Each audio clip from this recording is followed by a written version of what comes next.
Xo'sh, assalomu alaykum o'rtoqlar. Bugun 1-oktyabr Euro USD ni kunlik time frame da turibmiz. Bugungi yangiliklarni ko'radigan bo'lsak, bugun Qizil papkada dollarga soat 5:15 da va 7:00 da yangiliklarimiz bor ekan.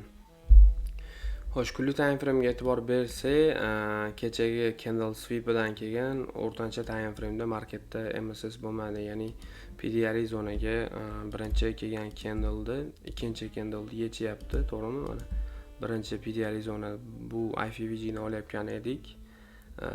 Shu FVG ga birinchi kelgan candle ikkinchi candle yechyapti, lekin undan keyin marketda MTF time frame da time frame alignment bo'yicha bizda agar strukturamiz bullishdan, ya'ni bearishga o'zgarganida keyin bizda market maker sell modeli boshlangan bo'lar edi, lekin afsuski bizda bullishdan hali bearishga market o'zgargani yo'q.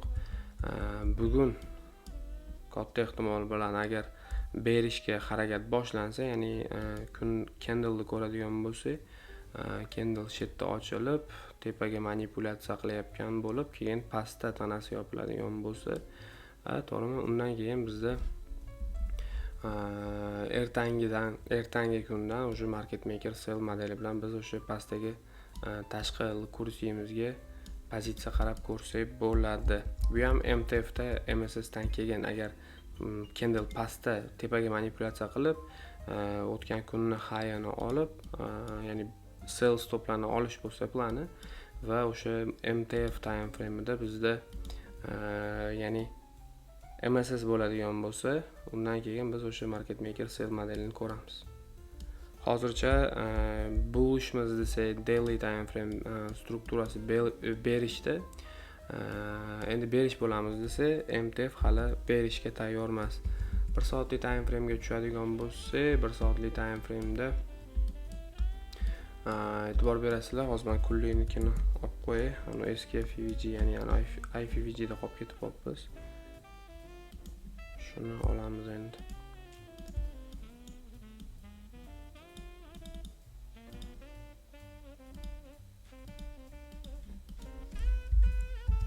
Xo'sh. Bu ham paka рабочий-yu, lekin mana shu teparoqdagi balki chiroyliroq turgandir.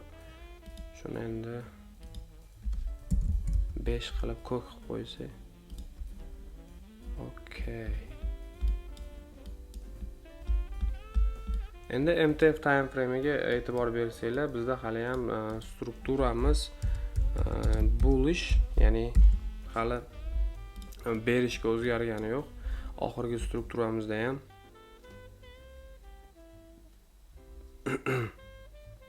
IFVG zonamizdan market tepaga harakat qilyapti. Ya'ni o'sha oxirgi tashqi kursilarni OTE zonasiga market pashti chiqdi menimcha. Ko'ramiz hozir. Maksimumdan minimumga premium diskont ortsa, конечно, o'zi premiumdamiz. OTE tortadigan bo'lsa, даже OTE zonada ham turibmiz demak. Endi agar rostdan ham marketda market maker sell modeli bo'ladigan bo'lsa, mana bir marta keldi PDRI zonaga, ikkinchi marta yechyapgani yo'q va candle konsolidatsiya ko'rinishda, ya'ni tepaga ham harakat qilmayapti, pastga ham harakat qilmayapti, to'g'rimi? Demak, agar yana qaytadigan bo'lsa va shundan keyin MSS berib yuboradigan bo'lsa, biz o'sha market maker buy modellarini ko'rsak bo'ladi. Ya'ni market maker buy modeli PDRI gacha, market maker sell modeli shu tempda biz o'sha tashqi kursiga akkumulyatsiyalar ichidan setaplar qarasak bo'ladi. Ya'ni akkumulyatsiyalar bo'lganda biz o'sha narxda biasga qarama-qarshi kursilar yechilishidan biz o'sha marketga qarasak bo'ladi PDRI zonalaridan. Uning uchun demak bizga nima kerak ekan? Demak bizga marketda MTF time frame strukturasini o'zgartirishi kerak ekan. Demak bizda oxirgi hozirgi minimum koordinatasi 172.98 zona. Shu zona olinishi bizga pastdagi tashqi kunlik time frame dagi tashqi 164.55 zonaniga narx qaytishini, ya'ni signalini beradi. 5 minutlik time frame ga tushadigan bo'lsa, 1 soatlikdan keyin e'tibor bersanglar Xo'sh, bizda o'sha midnightdan kelgan Osiyoni lowiga market tegmadi. Ya'ni bu hozircha MTFdagi boya MSS kutayotgan zonamiz 172.97 zona range ichida 177.98 zonani ichida market harakat qilyapti.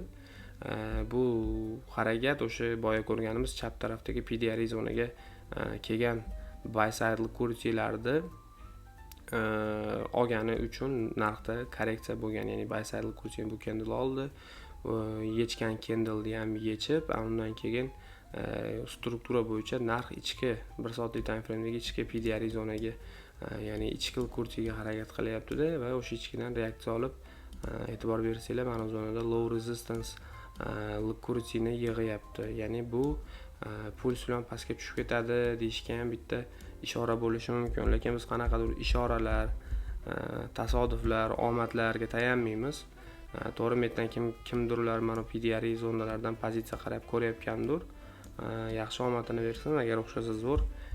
Bizni asosiy planimiz bugun mana shu zonani yechilinishi. Agar yechib, undan keyin New York paytda birorta setaplar bo'ladigan bo'lsa, например, misol uchun agar o'sha low resistancelarni yig'ib pastga tushib, minimumni tanas bilan grab qilib MTF time frame'dagi, undan keyin o'sha 1 soatlik time frame'dagi FVG ni, ya'ni IFVG qiladigan bo'lsa, ulgisi market maker buy modelidan keyin PDRI zonamizda o'sha market maker sell modeliga narx keladigan bo'lsa, keyin MSS dan keyin biz qarasak bo'ladi. Где-то shunaqa plan. Menimcha bugun qanaqadir setup bo'lishiga ishonmayman desa bo'lib qolishi ham mumkin. Shuning uchun tushundinglar, kunlikdan 1 soatlikdan hamma yoqdan tushuntirib kelyapman nima demoqchi bo'lganimni. Agar shunaqa setaplar bo'ladigan bo'lsa, update bo'ladigan bo'lsa, men kanalga qo'yaman. O'sha market boshladi deb o'rsanglar qaytib ham ketadi. Agar mashdan kirganlar bo'lsa, davay omadlarini bersin, chotki. O'sha 172.97 zona olingandan keyin qanaqadir update bo'lsa, kanalga qo'yaman. Kuninglar yaxshi o'tsin, charchamanglar, salomat bo'linglar.